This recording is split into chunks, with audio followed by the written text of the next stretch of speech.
Bienvenue dans cet atelier sur le répit. Nous sommes 3 à le co-animer. Donc Claire-Cécile Michon, je suis psychologue conseil à l'AFM. Aurore Charles, qui est de l'autre côté de la table, qui est chargée de mission répit et aide aux aidants. Donc on est bien. Et puis Jocelyne Kerjouza, je dis bien, qui est, alors on a mis grand témoin, parce que son témoignage va nous être précieux, mais peut-être qu'il y aura aussi d'autres témoignages ici dans la salle ou avec les personnes qui nous écoutent un peu plus éloignées géographiquement, mais qui sont là avec nous. Voilà, donc j'avais très envie de démarrer par une petite vidéo très très courte, vous allez voir, qu'on va lancer. Et je vous invite juste à regarder ces mots qui vont défiler.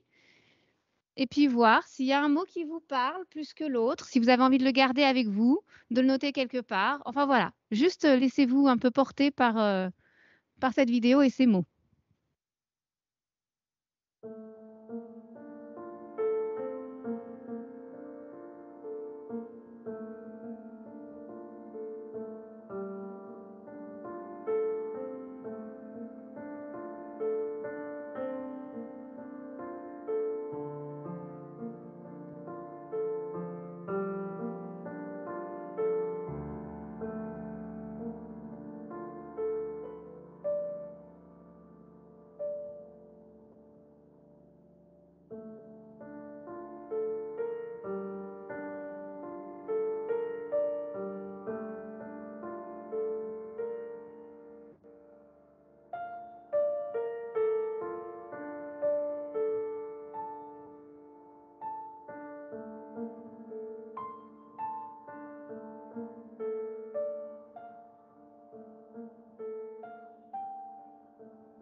Bon, alors j'espère que... Ah ça y est, je m'entends en écho.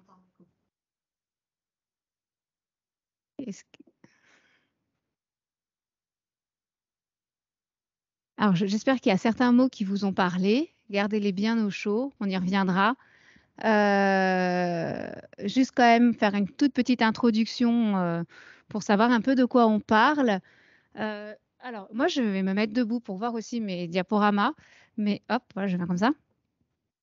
Donc, très souvent, quand on parle du répit et pour les aidants, c'est parce qu'on sait qu'il y a un stress particulier à être dans cette position de l'aidant dans une famille. On parle de stresseurs primaires qui découlent directement de l'aide apportée à la personne malade. Dans ces stresseurs primaires, on met la quantité de temps passé à apporter des soins, la nature même des soins, ça c'est soulever la personne pour l'aider dans ses transferts, par exemple, le sentiment d'être prisonnier de ce rôle, c'est-à-dire en tout cas de ne pas l'avoir vraiment choisi, qui nous a été imposé par la force des choses, et de stresseurs secondaires qui sont liés là plus aux conséquences de cet investissement dans le rôle. Notamment, là, on peut avoir le manque de temps disponible pour soi et pour ses loisirs, pour prendre soin de soi. Parfois, la perte de certains liens sociaux, voire aussi parfois le désinvestissement professionnel. Donc ça, c'est ce qu'on appelle les stresseurs secondaires. Alors, je donne un peu de jargon, mais qui vient dire et structurer un petit peu ce qui se passe pour chacun. Je mets la diapo suivante. Et donc, tout ça, ça fait aussi, ce qui est aussi à prendre en compte beaucoup dans cette situation-là, c'est le vécu dans la relation d'aide et lié à cette relation d'aide, où on peut observer. Donc, peut-être vous n'allez pas vous retrouver dans tout. Peut-être il y a des choses qui vont plus parler à un moment qu'à un autre. Mais en tout cas, on peut retrouver un sentiment de culpabilité, notamment quand on décide de s'éloigner un petit peu du proche malade pour prendre quelques jours pour soi. Ou qu'on va, par exemple, je ne sais pas, à une sortie théâtre et d'un endroit pas accessible, où on ne peut pas y aller avec le proche malade. Le sentiment d'impuissance face à la maladie. Le chagrin que ça génère, tout ça. Alors, qui peut être soulagé quand on parvient à l'accueillir ou à accueillir la situation, mais qui, en tout cas, vient générer un besoin aussi de soutien, de consolation. La colère, La colère, c'est un sentiment très puissant et très important. Il a une fonction, c'est d'apporter de l'énergie de la vie, du combat, et surtout d'éviter l'effondrement. Dans la colère, il y a une énergie qui nous porte et ça nous évite de nous effondrer.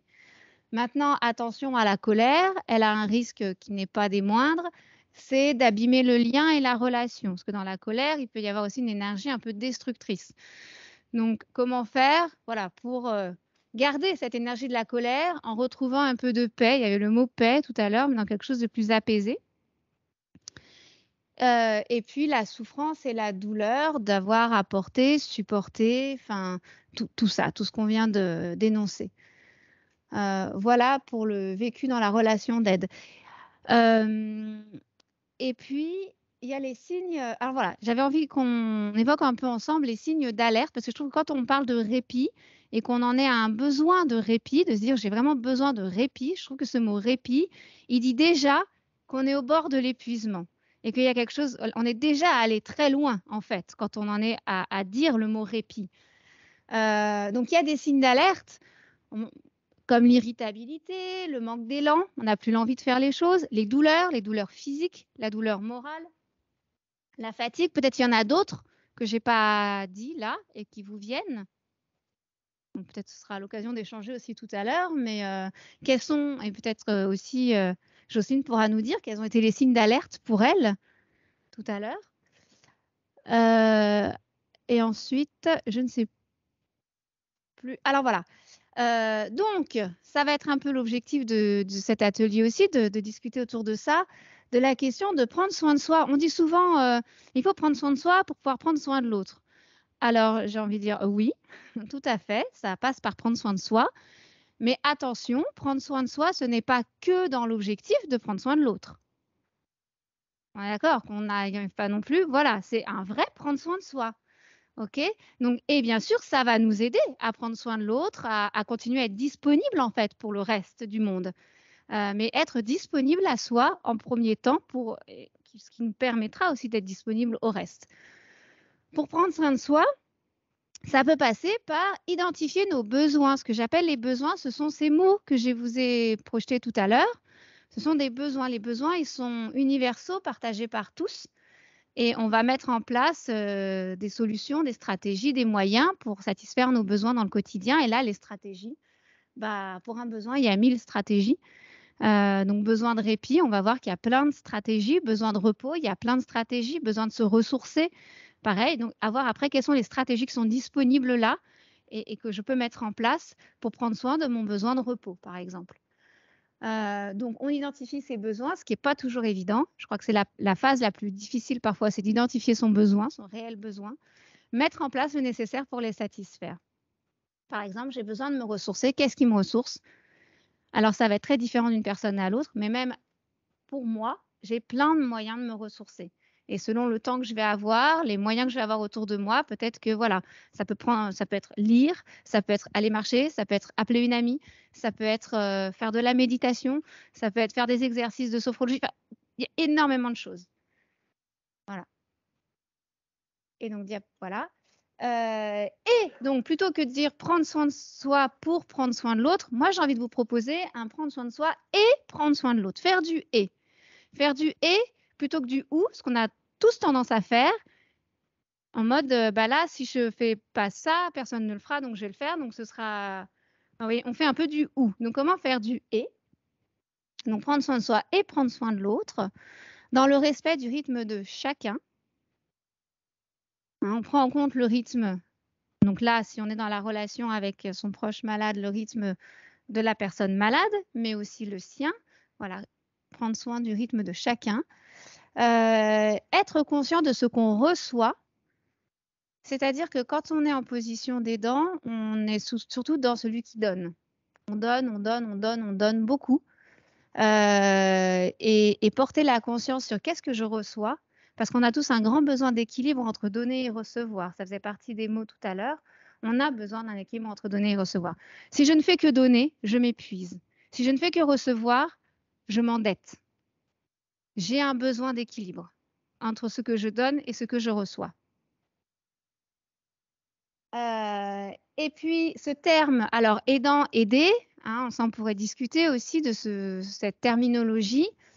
Je trouve que aider, ça renvoie un peu, enfin c'est un terme qui rend un peu redevable et peut donner l'idée, que j'entends régulièrement, de n'être qu'un poids.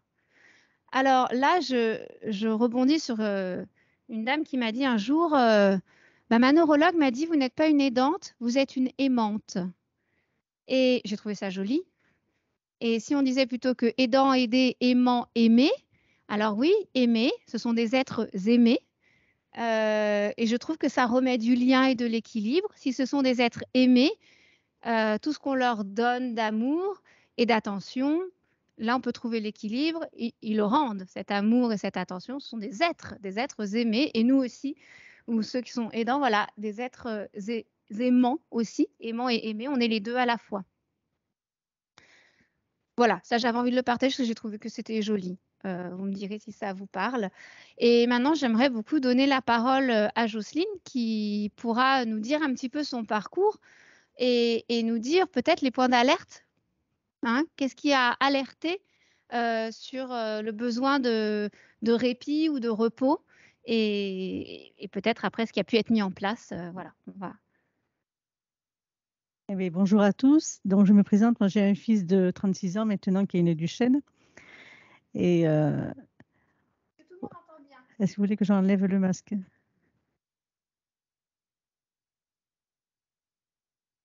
Bon, pour l'instant, je le laisse. Si ça me gêne, je l'enlèverai parce que j'ai un problème de toux qui vient d'un médicament que je prends et qui me fait.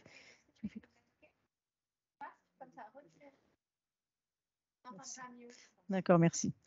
Eh bien, moi, l'alerte, ça a été, la première alerte, c'était, j'amenais mon fils, je travaillais dans un hôpital à 20 km de chez moi et j'y allais en voiture. Et 3 fois par semaine, je me dépêchais de sortir du travail pour aller chercher mon fils et l'amener chez le kiné. Et puis, donc, je pense qu'il y en a beaucoup qui ont fait ça. Et puis un jour, eh bien, je prenais l'autoroute pour aller un peu plus vite. Et puis un jour, je me suis rendu compte que je ne savais même plus ce que j'avais roulé. Enfin, j'étais déjà à la sortie, j'avais roulé sans faire attention aux autres, en fait.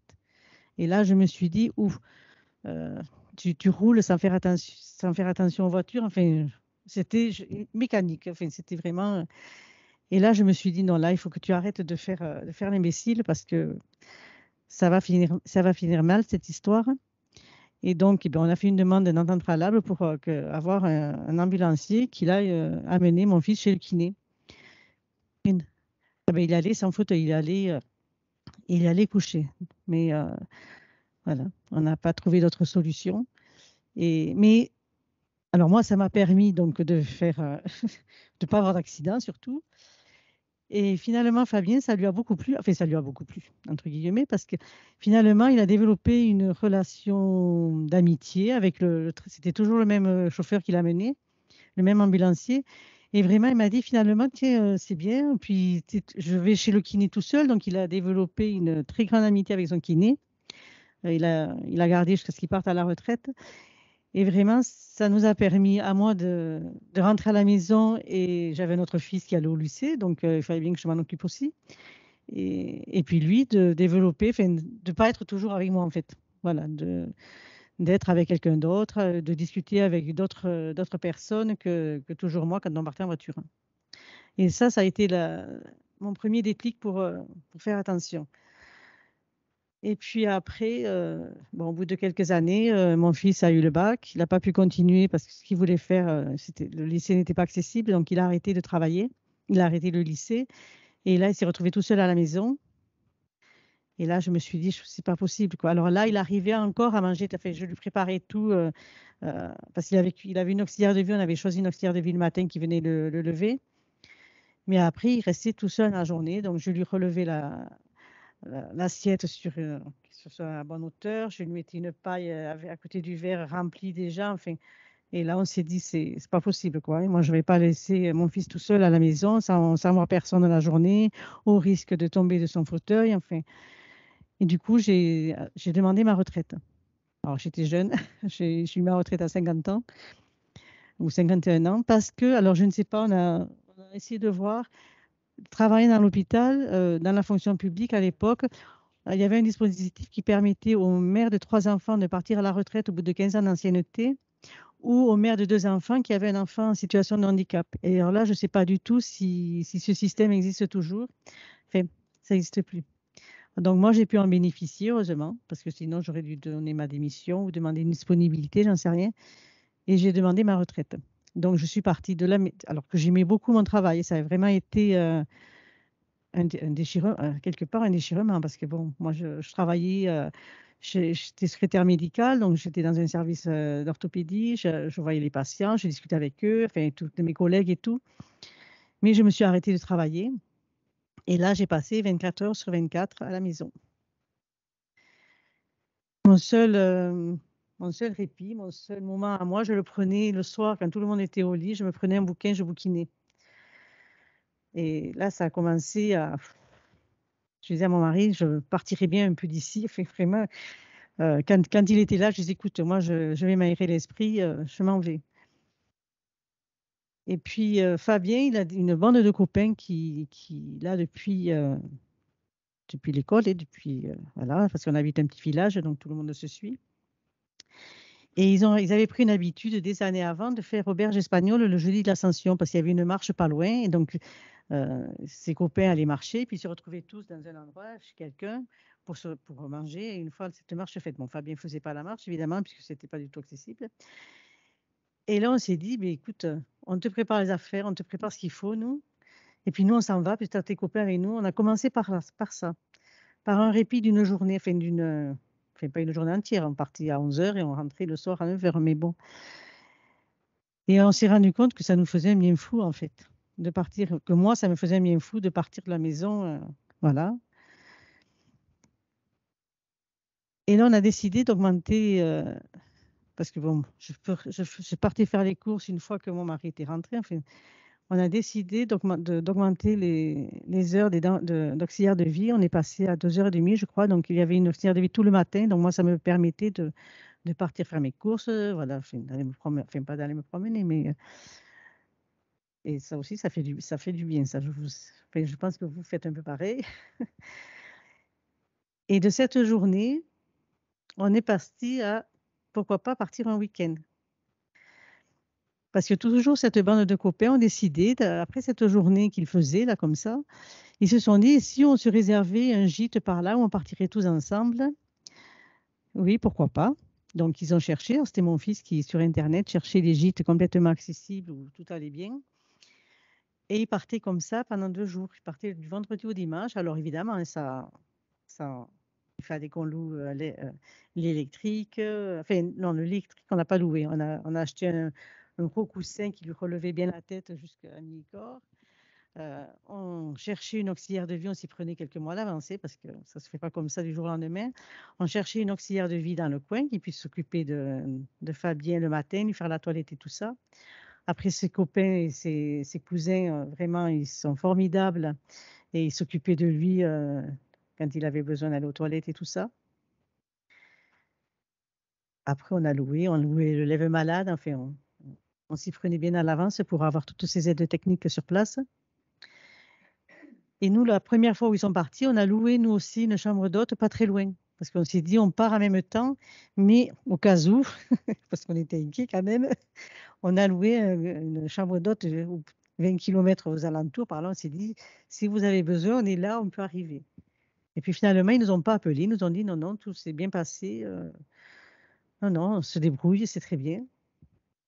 Donc l'année d'après, on est parti un peu plus loin. Eux, ils sont partis, nous, on est parti un peu plus loin. Et on se débrouillait toujours quand même pour être là quand il rentrait. On rentrait toujours avant lui parce que quand il rentrait, c'était le bain à la douche. Enfin,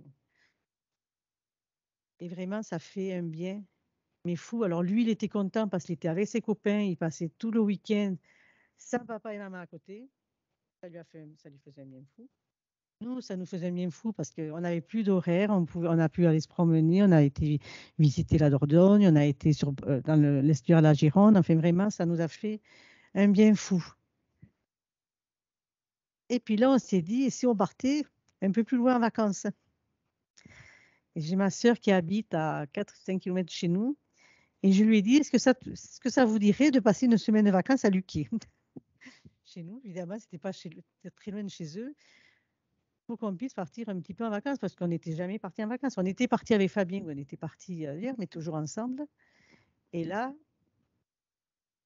on a voulu partir parce que vraiment, moi, j'en pouvais plus, quoi. Je voyais plus personne. Je restais toujours dans mon coin à Luquet. Et ma soeur m'a dit, ben oui, ok. Donc, on leur a montré comment fonctionnait tout. Enfin, et on est parti loin, on est parti en Bretagne. Depuis les Pyrénées, on est monté en Bretagne. Donc, ça faisait loin. Ah oui, oui, on a décidé. Ah oui, on a passé le cap au-dessus, en sachant que bon, s'il y avait besoin, on serait redescendu. D'ailleurs, ça nous est arrivé une fois, ça, de redescendre illico presto, et puis voilà.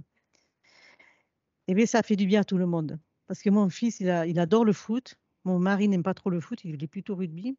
Et mon beau-frère adore le foot. Donc, ils ont pu se regarder tous les matchs de foot à la maison, discuter. Enfin, ils ont développé vraiment un lien très fort autour de ce foot. Ils ont vraiment partagé tout ça.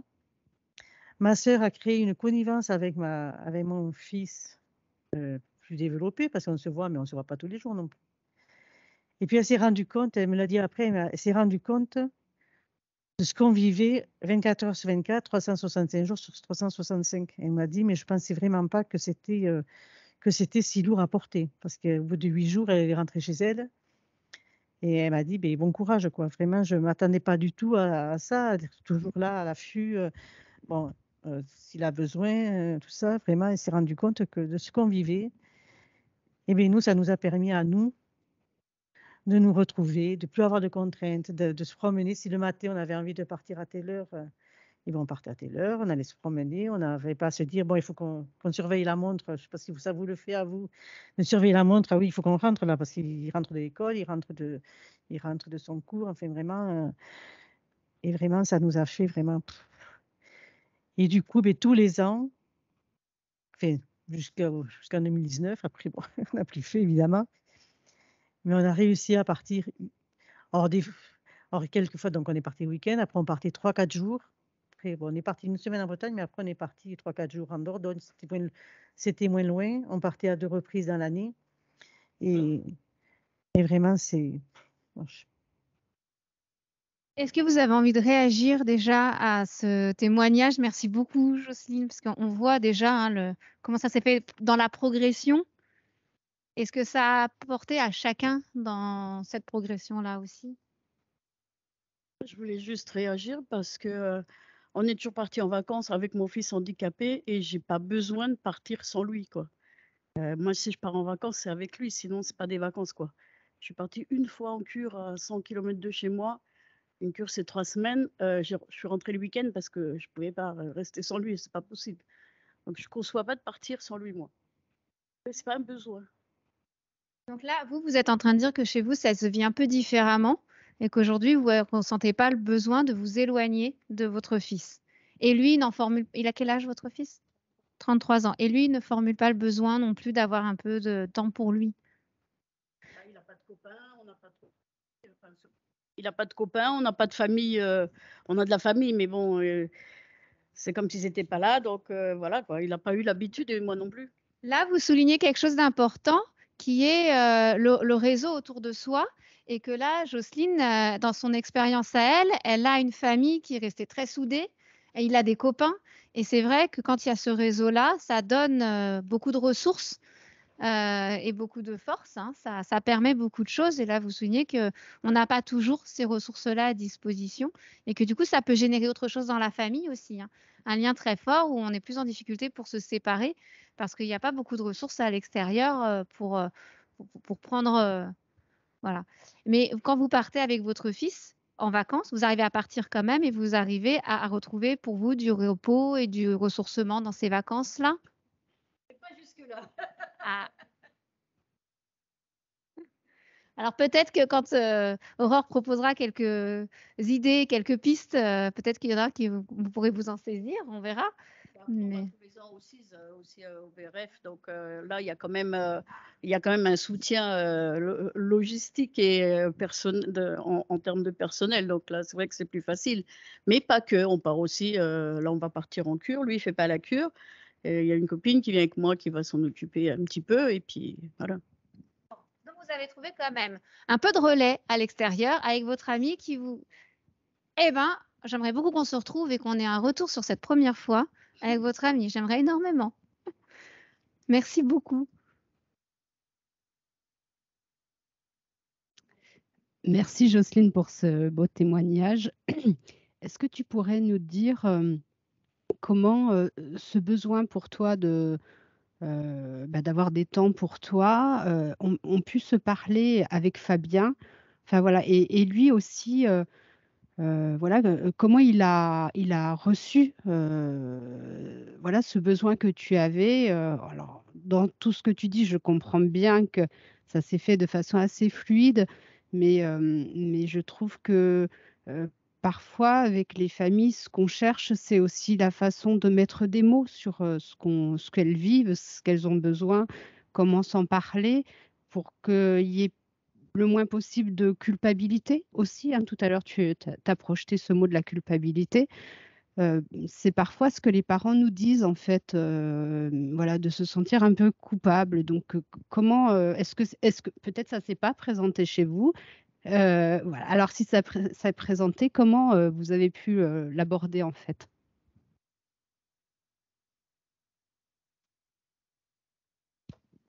En fait, j'ai un fils exceptionnel. Donc, mais c'est vrai qu'on se sent coupable. Et quand on est parti, on téléphonait. C'est la première fois où on est parti. Euh, on a téléphoné, je pense pas toutes les heures, mais matin, midi, le soir. Voilà, on téléphonait pour savoir comment ça se passait, s'il voulait qu'on rentre, parce qu'on lui disait, bon, mais si tu veux qu'on rentre, on rentre, et vraiment, parce que c'est vrai qu'on se sentait coupable de vivre autre chose qu'avec lui. Mais lui était content. Il nous disait, mais non, mais partez, moi je suis content d'être tout seul soit avec ses copains. Donc quand il partait avec ses copains, de toute façon, c'est lui qui avait décidé. Il avait dit, on a décidé de partir ensemble avec les copains. Est-ce que vous êtes d'accord? Enfin, il nous avait demandé, est-ce que vous êtes d'accord? Parce que bon, il fallait quand même acheter des choses, quoi. Est-ce qu'on, Et donc j'ai dit oui, oui, mais pas. Et c'est pour ça que nous, la première fois, on est parti en sachant que de toute façon, il n'était pas à la maison, donc autant qu'on parte de la maison, quoi. Mais la première fois, on est parti, donc on était peut-être pas, même pas à 20 km de là où il était, parce qu'on se disait, et s'il y arrive quelque chose, et s'il tombe malade, enfin, vraiment, il n'y avait que des et si, et on est parti à côté, quoi. On leur a dit, surtout, vous nous appelez, on est même passé une fois pas très loin de là pour voir si, pour voir s'ils étaient bien tous là, s'il y avait, bon, on ne s'est pas montré, mais et c'était à ras de campagne, on s'est approché le plus possible, et puis on s'est dit, bon, non, tout se passe bien, ils sont tous là, donc ça va. Et voilà. Entendre de l'autre côté. Euh, Merci. Oui, là donc c'est sur les moments où vous partiez, voilà. Mais tu évoquais aussi le fait d'avoir augmenté le temps d'auxiliaire de vie à la maison pour avoir du plus de temps en journée, du coup au quotidien, voilà. Est-ce que ça aussi c'est quelque chose qui a posé question pour Fabien ou pas ou pour enfin voilà. Parce que ça aussi je trouve que c'est quand on l'évoque avec les familles souvent là aussi, il y a cette culpabilité, elle est un peu en toile de fond de se dire mais je suis là et finalement il y a quelqu'un qui va venir. Enfin voilà, est-ce que ça s'est posé pour toi? Voilà.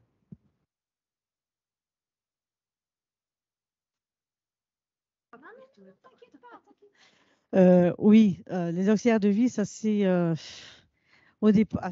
Alors moi, au départ, c'était pour moi. Enfin, je n'avais pas envie de quelqu'un à la maison, quoi. Vraiment, je me disais, bon, écoute, on est là. Alors, quand il a été petit, moi j'ai travaillé, je commençais à 8 heures et lui, quand il commençait beaucoup plus tard, on a fait venir quelqu'un pour le lever quand moi j'étais au boulot parce que je ne pouvais pas faire autrement ou alors je devais le lever à 6 heures du matin, quoi. Et lui, il n'avait pas envie d'être levé à 6 heures du matin, ça c'est clair. Donc on a pris 1 heure de temps, enfin 1 heure ou 1 heure et demie, je ne sais plus. Et puis, et c'est quand j'étais à la retraite, donc 1 heure, elle était là pendant 1 heure. Le temps, moi, j'habite à 20 km des grandes surfaces, des choses comme ça. Il me fallait plus d'1 heure pour aller me faire les courses. Et, euh, et puis, lui, il avait pris il prenait son temps dans le bain, machin, tout ça. Donc, il m'a dit, tu sais, en 1 heure et demie de temps, ils n'ont pas trop le temps de tout faire, quoi. Tu veux pas qu'on augmente? Tu veux pas qu'on demande une augmentation des heures? Et souvent, on me disait, mais pourquoi tu prends pas quelqu'un à la maison pendant toute une matinée ou pendant 4-5 heures? Et moi, je ne me voyais pas du tout avec quelqu'un à la maison tout le temps. Et ça, c'était clair qu'on aurait dû vivre ensemble. Là, moi, ça passait pas ça. Non, non, je leur ai dit, on augmente juste ce qu'il faut pour la toilette, mais après le reste, non. Moi, je suis là, je ne vois pas pourquoi quelqu'un d'autre serait là. Je suis là pour faire à manger, pour te faire manger, pour te mettre la ventilation après manger. Non, non, moi, je veux personne. Je voulais personne d'autre. Ça, c'était clair que on a augmenté le temps. On a augmenté le temps parce qu'il a décidé un jour d'être indépendant. Il voulait être indépendant et c'est vrai que ça nous a fait quelque chose. Parce que ça faisait quelques années qu'on s'occupait de lui, donc se retrouver. Mais il ne voulait pas partir loin. Donc c'est vrai qu'on habite à la campagne, on avait une maison avec un garage. Donc on a transformé notre garage. On a transformé notre garage pour la pièce, pour la cuisine, des choses comme ça. Et on a fait une extension parce que tout ne rentrait pas dans le garage. Donc on a fait une extension à côté de la maison. On s'est acheminé pendant un temps. Je vous le raconte là en 2 minutes, mais ça a pris 3 ou 4 ans avant qu'on fasse ça. Et on a fait ça heureusement. On a débuté en 2020, heureusement, parce que là maintenant, on ne pourrait plus. Avec toutes les augmentations et tout, ça ne passerait plus, parce qu'il a fallu prendre un crédit. Donc, et là, on a dit, il va falloir augmenter le nombre d'heures, parce que tu vas habiter tout seul. Alors, je lui ai dit, tu réfléchis bien, parce que tu vas avoir quelqu'un tout le temps après. Nous, on ne sera plus là la nuit, on ne va pas faire. Moi, je ne vais pas habiter au premier étage, traverser la cour, enfin, sortir, aller chez toi. S'il y a un problème, on ne peut pas. Alors, tu réfléchis bien à ce que tu veux. Il nous a dit, oui, oui, moi, je veux mon indépendance. J'ai 33 ans, je vais être indépendant, pouvoir manger ce qui me plaît, manger aux heures qui me plaît, recevoir mes copains quand ça me plaît. Bon, ok. Donc, on a fait ce qu'il fallait. Et, et là, on a demandé à la NDPH d'augmenter le nombre d'heures. Et ça n'a pas du tout été simple. Il a fallu faire un recours parce qu'il ne voyait pas pourquoi il avait besoin de 24 sur 24. Donc, au départ, on m'a dit 8 heures. J'ai dit, donc avec la RPS, elle m'a dit non, non, il faut demander. Alors, l'année d'avant, on a commencé par une augmentation, je crois que c'était 16 heures. On leur a dit, voilà notre projet, donc il faudra augmenter les heures. Donc, on nous a augmenté les heures, mais en aidants familiaux, parce que bon, je ne voulais pas quelqu'un pendant 6 heures de temps à la maison, à vivre dans la même cuisine, tout ça. Donc, on a fait de l'aidant familial. En vue, alors là, ça nous avait été refusé une première fois. J'ai fait tout un décompte sur une journée pour savoir à quel moment il avait besoin de nous. Mais pour elle, ça ne comptait pas. Tous les petits gestes de placer la main sur le joystick, et elle ne voyait pas pourquoi on était là. Enfin. Et là, on nous a dit 8 heures, donc on a fait un recours et quand même, on a obtenu 16 heures. Et quand il a fallu déménager, quand on lui a dit, ben voilà, la maison, enfin, son appartement est prêt, donc il faut... là, nous, on ne sera plus là la nuit. Donc, elle ne voyait pas pourquoi il y aurait quelqu'un la nuit, puisqu'il lui, il ne voulait pas être retourné dans la nuit. Alors, il y avait un papa hier qui disait que toutes les 2 heures, il se retournait, et lui ne veut absolument pas, il veut rester dormir à plat, donc sur le dos. Et donc, elle ne voyait pas pourquoi, mais je lui ai dit, mais si un jour la machine s'arrête et que ça bip, nous, chez nous, on ne va pas l'entendre. Hein. Et donc, elles ont compris avec la RPS qui m'a aidé à faire le dossier, tout ça. Et il a pu avoir du 24 sur 24. Donc, il a déménagé. Voilà, on a fait ça pour élever les auxiliaires de vie, mais ce n'est pas évident du tout. Et ça, c'est vrai que... Alors, comment ça se passe pour vous? Est-ce que vous avez envie de réagir encore à ce... Est-ce qu'il y a d'autres réactions? J'ai aussi fait, mon fils a aussi 33 ans, j'ai aussi fait myopathe du chêne, donc j'ai aussi fait un plan détaillé heure par heure des activités de la journée avec Angélique, justement, enfin, visiblement vous connaissez aussi, voilà, à l'époque elle habitait vers chez nous, Et donc, on a eu suffisamment d'heures, pas du 24-24, mais suffisamment, beaucoup d'heures d'attribuer. Il habite toujours à la maison. Il veut pas partir de la maison, lui. De toute façon, il veut pas quitter la maison. Mais alors, le souci auquel on se confronte, c'est de trouver des personnes qui veulent bien intervenir. Que ce soit en emploi direct, que ce soit en service prestataire, on a tout essayé. On habite à la frontière du Luxembourg. Chez nous, au Luxembourg, ils sont payés 40 € de l'heure. Donc, il y a très, très, très, très peu de personnes qui interviennent, que ce soit en emploi direct ou en service prestataire, il y a personne. D'autres réactions ou est-ce que c'est le moment de passer à quelques pistes justement? Alors merci. Alors c'est vrai que quand on a préparé, cet atelier avec Claire-Cécile et Jocelyne, on voulait aussi qu'il y ait, des clés concrètes, des clés pratiques. Alors bien sûr, c'est non exhaustif, ce qu'on a listé, mais on peut se dire que quand on a besoin de souffler, on peut actionner quelques leviers, notamment quelques leviers alors sur quelques heures et là, on va parler de relais professionnel, l'aide humaine avec toute la complexité, hem alors vous préférez vous m'entendez pas très bien? Vous préférez que j'enlève mon masque? Alors je vais me mettre comme ça. Donc c'est vrai que voilà, on a voulu lister aussi les quelques leviers, qu'on pouvait actionner, et on les a un petit peu classés, avec, des besoins un peu ponctuels ou quelques heures, avec le relais professionnel, le relais familial et l'accueil de jour. Quand on veut aller sur un petit peu plus que quelques heures et donc on est sur quelques jours, on a toujours ce relais professionnel avec d'autres dispositifs qui vont être le relayage ou le baluchonnage. On a toujours, et Jocelyne en a parlé, ce relais familial qui peut être aussi, mobilisé, l'accueil temporaire, que ce soit en établissement, sanitaire médico-social, SSR ou les établissements que vous connaissez, les week-ends adaptés et là, on voit aussi que certaines associations font de plus en plus, de courts séjours où on n'est pas obligé de se séparer parce que j'entendais aussi votre besoin qui peut être différent de quelqu'un d'autre. Donc on peut avoir des week-ends adaptés où on se sépare, chacun vit un peu son week-end différemment et après on partage, sur ce qu'on a vécu. Et puis, il y a des week-ends adaptés. Alors, notamment, je peux vous parler de la solution Pose-toi qui est, faite par EPAL en Bretagne. Alors j'ai bien compris que c'était un peu loin de chez vous. Mais voilà, par exemple, eux, ils ont identifié le besoin de familles qui ne voulaient pas se séparer et pour autant qui ne voulaient pas partir sur des séjours très longs. Donc ils font des courts séjours en Bretagne de 3 jours où on ne se sépare pas, mais quand même, durant la journée, on essaye d'avoir des activités un peu différentes pour qu'autour du repas du soir, on essaye de partager, sa journée et puis d'échanger un petit peu sur ce qu'on a vécu, chacun de part et d'autre. Donc ça, je sais que ça se développe. On a aussi, du tourisme spécialisé qui là, c'est pareil, on est un peu plus, il y a pas pléthore d'offres, hein, faut être, honnête, mais on voit quand même qu'il y a, de plus en plus ce souci, d'avoir des séjours un peu clés en main où on considère beaucoup plus l'aidant familial, le proche aidant. Ensuite, on a tous les lieux d'accueil et de répit de la FM Téléthon. Forcément, je les ai mis, on a les maisons familiales, le VRF, vous l'avez cité madame. Et puis après, pour plus longtemps encore, on a encore ce relais familial quand on a la chance de pouvoir l'avoir. On a l'accueil temporaire et là, les établissements, médico-sociaux traditionnels et puis on a les séjours vacances. Alors, là, c'est pareil, c'est une liste non exhaustive. On a évidemment, nos VRF, on a nos maisons familiales de la Hamonais et d'Étiolles.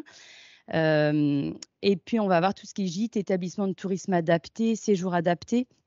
Alors, on a des organismes et vous devez d'ailleurs les connaître peut-être comme APF Évasion, des associations qui s'engagent aussi pour essayer d'avoir, des solutions de séjour. Maintenant, on sait aussi que ça a un coût et que certaines familles peuvent pas tout à fait, se permettre non plus de s'engager dans ça. Mais il y a aussi de plus en plus de solutions financières et moi, je m'attache toujours à dire qu'il faut pas que le frein financier soit le frein unique à un départ. Et ça, c'est vrai que par la suite, on va vous remettre les personnes ressources que vous pouvez mobiliser. Mais si on avait un message aussi à passer, c'est qu'il y a des freins à la FM Téléthon, on peut vous aider à les lever et notamment les freins financiers. Et c'est vraiment important de ne pas rester avec ce seul point de blocage et de partager ça avec nous. Alors, c'est vrai qu'on voulait aussi retracer ça. Et puis, si on peut se dire une chose, c'est qu'il faut faire confiance à sa créativité. C'est-à-dire, on peut picorer un petit peu dans tout ça. On va se construire sa solution. Il n'y a pas de solution clé en main miracle. On va se construire sa solution en fonction de son besoin au moment où on le vit. Ça, c'est aussi hyper important de se le dire. Et puis, en fonction de la période, en fonction de ce qu'on vit au niveau familial, on va peut-être pas mobiliser tout à fait les mêmes choses. On aura peut-être besoin d'être tout à fait ensemble et puis parfois juste de se dire 1 heure ou 2, on se sépare un petit peu. Enfin voilà, ça c'est vraiment au rythme et au gré des envies de chacun. Donc ça c'est important aussi qu'on puisse ouvrir le champ des possibles au maximum. Et puis après, ce qu'on voulait vous dire aussi, c'est au maximum d'anticiper. Vous savez que c'est quand même difficile, il n'y a pas pléthore d'offres. On a toutes les difficultés d'aide humaine en ce moment qu'on connaît. Et tout ça, c'est surtout pour limiter, autant que faire se peut, les situations d'urgence qui sont vécues souvent, et on le sait, très difficilement par les familles.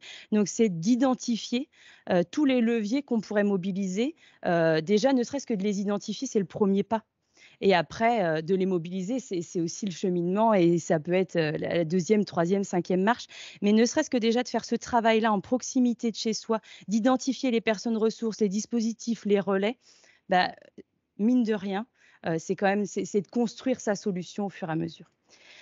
Donc ça, on voulait vous le partager. Alors bien sûr, en marge des journées du chêne Becker, il y a les JDF. Il y aura un stand, je le redis ici, mais avec plaisir, on pourra échanger, où on présente vraiment les lieux d'accueil et de répit de la FM Téléthon. N'hésitez pas à venir. Établissements sociaux et médico-sociaux. Alors ça veut dire, et vous avez raison, ça veut dire tout de suite qu'il y a une nécessité d'avoir une reconnaissance administrative, c'est cruel de le dire comme ça, mais oui, c'est vrai qu'on est déjà dans un cheminement de faire reconnaître le handicap, d'avoir ensuite une notification d'orientation MDPH et ensuite de mobiliser.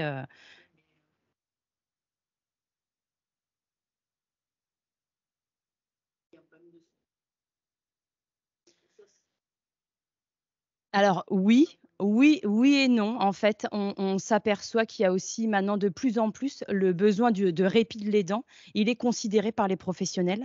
Donc, ça peut s'inscrire aussi dans un projet familial. Alors, bien sûr, on aura toujours qui va s'opposer à nous, on aura toujours la disponibilité, les problématiques professionnelles actuelles. On peut avoir. Alors, on a encore 5 minutes, donc on va. Mais avec plaisir, on pourra poursuivre cette discussion. Juste que j'aimerais qu'on ait le temps d'aller au bout de. Est-ce qu'il y a d'autres réactions là? Une réaction qui vous semble.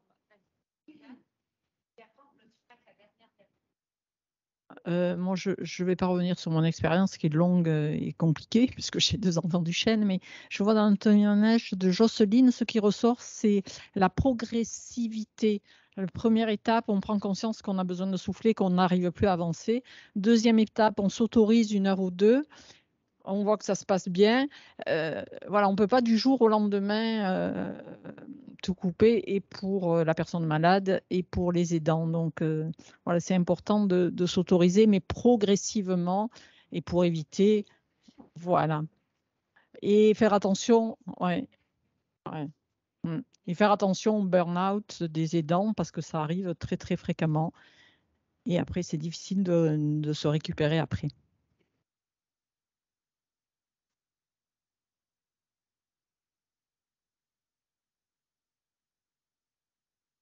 Alors après, il y a aussi une petite chose que moi je voulais vous partager. On parle du répit et c'est vrai que tout de suite, la connotation, c'est de se dire séjour, voyage. Il y a aussi des possibilités de s'accorder des petits temps de répit très courts, très faciles. Alors on reverra ça après, les ressources pour s'aider, mais je voulais vous partager le témoignage d'une famille que j'ai accompagnée en VRF. Et c'est vrai que c'était une maman avec ses 2 enfants alors j'avais compris qu'elle avait du soutien par ses collègues, mais c'est une maman qui me disait, qui me verbalisait beaucoup sa solitude et qui, à la fin d'un séjour, je lui demande: «Bon, bah, alors, comment ça se passe?» Elle me dit: «Aurore, le répit, c'est aussi de se mettre les pieds sous la table».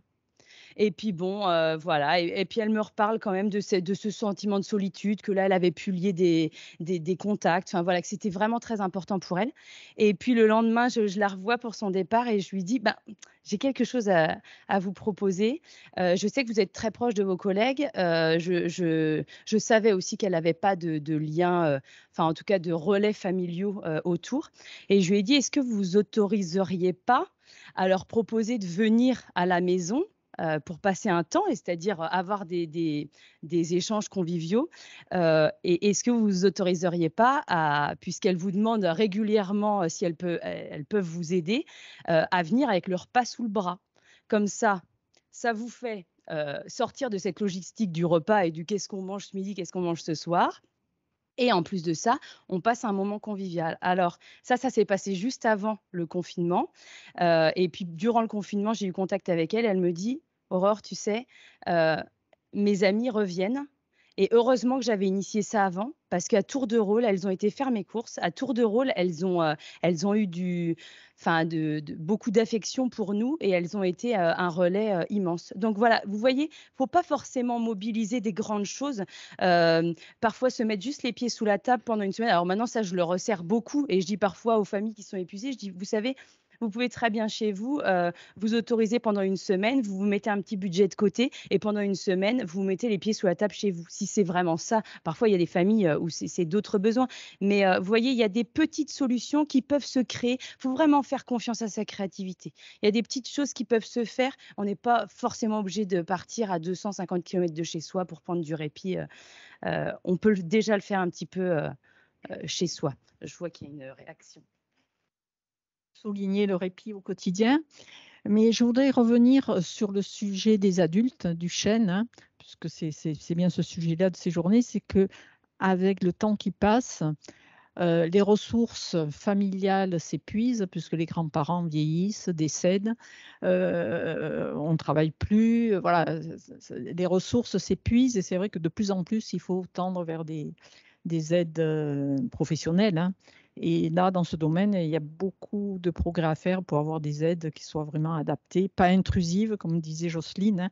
Je ne voulais pas quelqu'un dans ma maison, c'est quand même assez intrusif et il y a quand même tout un travail à développer, oui, pour les grands et puis la maladie avance, des grands dépendants et puis on se retrouve une génération coincée entre nos parents vieillissants et nos enfants handicapés et ça devient très compliqué. Alors, pour finaliser, on a 2 minutes. On vous a remis les ressources aussi, pour vous aider. Alors bien sûr, il y a les réseaux AFM Téléthon, on le dira jamais assez. C'est vraiment d'identifier alors son référent parcours de santé et plus largement son service régional. C'est sa délégation et puis c'est son groupe d'intérêt. On le voit aujourd'hui, enfin la force du collectif et du groupe d'intérêt. Il y a des actions aussi pour les aidants, qui vont vraiment être spécifiques pour les aidants. Alors tout ce qui va être sensibilisation, formation à repères aidants, je l'ai cité parce que, l'AFM est partenaire de l'APF sur cette action de sensibilisation formation. Il y a aussi toutes les formations de l'Association française des aidants. On va avoir tout ce qui va être café des aidants, café des parents en fonction des territoires. Plus largement, il y a tout ce qui est groupe de parole thématique et ça, c'est vrai que faut pas hésiter à aller, voir ce qui se passe auprès de son CCAS, de sa CAF, mutuelle, les groupes, enfin les caisses de retraite complémentaires. Il y a beaucoup de groupes de parole. Alors c'est pareil, parfois, il faut savoir se mettre un peu le pied à l'étrier, mais d'expérience, on sait qu'il y a des très belles choses qui se disent et puis il y a des très belles choses qui sont déposées et partagées. Donc ça, faut au moins s'autoriser à y aller une fois avant de se dire: «Non, c'est pas pour moi» et puis après, on a aussi tout ce qui est support d'information, qui sont les repères, s'autoriser à souffler et si vous passez en mode vacances, qui est disponible là-bas. Les plaquettes des lieux d'accueil et de répit, le site internet qui a fait peau neuve, afmtéléthon.fr. Dans les magazines VLM, on fait attention à ce qu'il y ait au moins des brèves ou très régulièrement, en tout cas des solutions un petit peu clés en main, ou des témoignages parce que c'est aussi sur la force des témoignages, c'est que, ils utilisent les bons mots parce que et ça parle aux personnes qui en ont, besoin et envie et puis après, il y a aussi tout ce qui va être réseaux sociaux de la FM Téléthon et des lieux d'accueil. Alors là, on voit que, les familles échangent entre elles et on voit qu'échangent, des expériences, des tuyaux et mine de rien, ça peut être aussi une source, intéressante d'information. laisse, Un grand merci à tous pour vos témoignages. Merci aussi à Jeanne d'avoir rappelé qu'en effet, on peut se retrouver un moment aussi dans une autre forme d'aide à ses parents vieillissants. Je trouve que c'est très, très précieux ce que tu dis là. Et ça dit combien aussi c'est en amont que tout ça se prépare aussi pour que les réseaux soient présents, que les choses soient présentes au moment, enfin multiplier les ressources pour que quand elles s'épuisent d'elles-mêmes naturellement, il y en ait encore d'autres, vous voyez, de pas tout faire reposer sur une seule et unique personne ou sur 2 ou 3. Et je trouve que c'est extrêmement important. Et moi, j'ai envie de retenir un petit peu ça aussi pour la fin, retenir la progression des choses et le respect du rythme de chacun et du rythme auquel les choses peuvent se faire. En effet, vraiment un grand, grand, grand merci pour votre présence, vos témoignages, votre confiance et particulièrement à toi, Jocelyne. Merci.